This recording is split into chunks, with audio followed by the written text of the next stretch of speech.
I wanted to talk today a bit about my intention for this channel or this what I would like to be sharing here.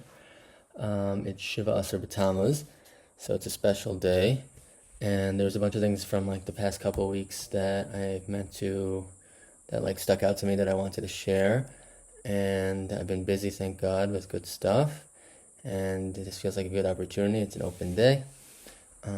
So I wanted to start with Parshas Chukas, which was a couple weeks ago, and there was a story with Korach, and he started a whole revolution and was making issues for Bnei Yisrael. So one of the things that happened was after like the ground swallowed up Korach, the Bnei Yisrael spoke against Moshe, and they said, "Why'd you take us out?" And they complained again, and then there was a plague of snakes.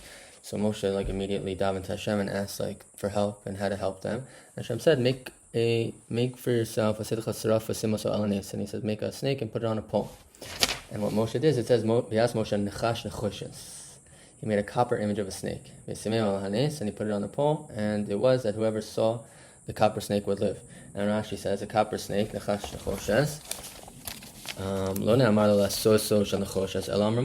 it wasn't, he didn't tell Moshe to make it out of copper. Moshe said to himself, or said, HaKadosh Baruch Hu koro nachash, right? Hashem calls the thing a snake, a nachash, and I will make it from copper, since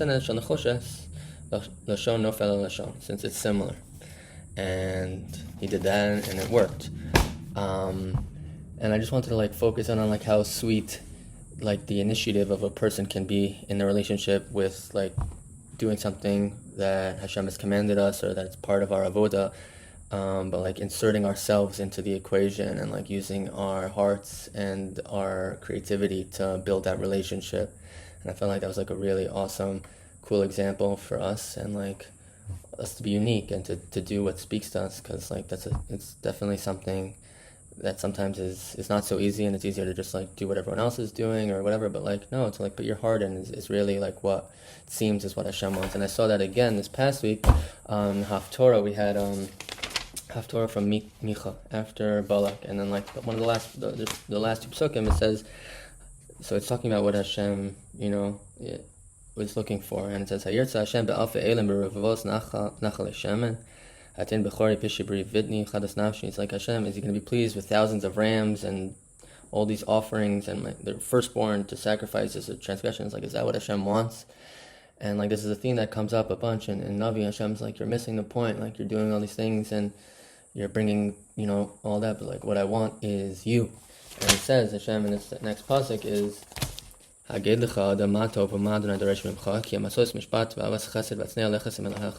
Hashem wants you to do justice, to love, loving kindness, and to walk modestly as an expression.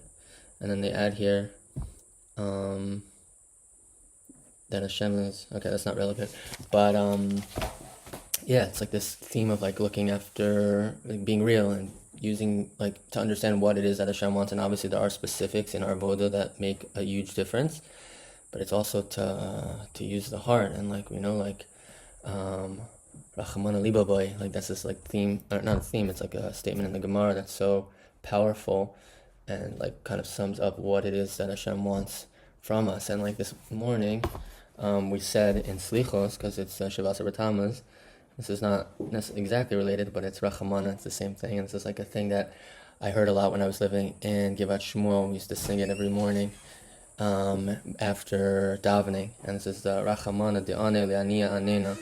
And Rachamana, it's a song, it's Rachamana de'ane de'ane le'aniya. And the next line is Rachamana de'ane l'svira liba anena. And it translates to mean Hashem answers those with a broken heart, and he responds to that. And the heart is really where it's all about, and that's where the connection comes from, and it's where the intention is, and that's where things get turned on. It's goes from being, it's an egg. If it's just sitting, and all of a sudden you turn the fire on, it turns into something totally different. It's a whole thing. It's a meal, an omelet, and you have to add that spark. So with this channel, one of the things that first inspired me to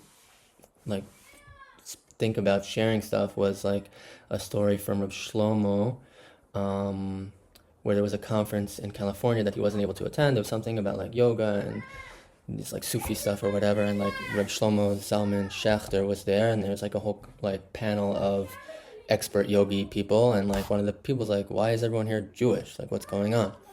And Reb Zalman Schachter Shalom, he was like, oh, I have an answer. Like he like brought it up to the thing because he had like asked Reb Shlomo for a quote or something to share beforehand.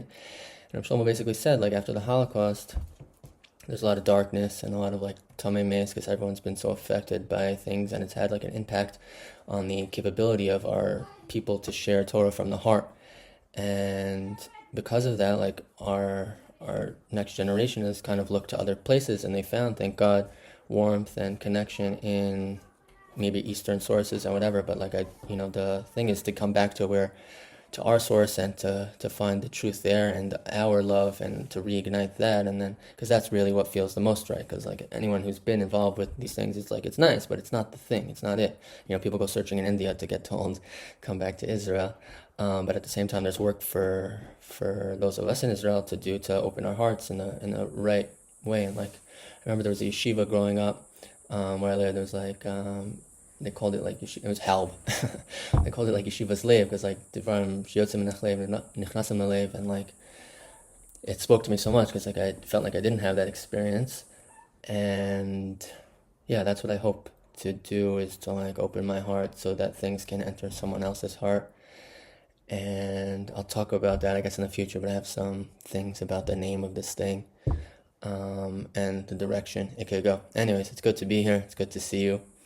And God willing, we'll see the Beis HaMikdash super soon and be celebrating on the 9th of all together in Yerushalayim.